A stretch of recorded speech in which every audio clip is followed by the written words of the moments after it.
Avant, quand je préparais les femmes à leur accouchement uniquement, je me rendais compte que même si elles arrivaient à vivre un accouchement comme elles le souhaitaient, la mise en route de l'allaitement, le postpartum immédiat, le baby blues, la fatigue, tout ça, on ne pouvait pas le voir dans la préparation à l'accouchement. Et au final,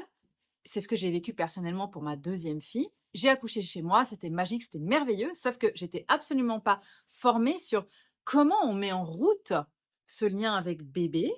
où est-ce qu'il est censé être, qu'est-ce que ça signifie quand il pleure, quels sont ces réflexes archaïques qui font qu'il va bien prendre le sein et qui va faire que je vais avoir plein de lait sans me poser de questions, sans avoir mal, sans avoir des crevasses et surtout sans être épuisée. Et qu'est-ce qui fait que mon chéri, il saura quoi faire, me soutenir sans qu'on ait l'impression qu'on doit partager les tâches à 2 pour se soutenir parce que au final, quand on ne réfléchit pas et qu'on ne se forme pas en amont avec un bon projet de naissance intégrale dans les mains, on fait ce genre d'erreur parce que c'est ce qu'on nous apprend dans les médias et dans les cours traditionnels remboursés par la Sécu. Je le dis toujours, il m'a fallu 10 ans et 3 enfants pour adorer accoucher, adorer être enceinte, adorer mon postpartum et adorer allaiter. Donc, l'accouchement, c'est le début du parcours et ton projet de naissance, si aujourd'hui il est uniquement focalisé sur l'accouchement, il y a fort à parier pour qu'il ne soit pas assez robuste pour te permettre de vivre une expérience de maternité vraiment sereine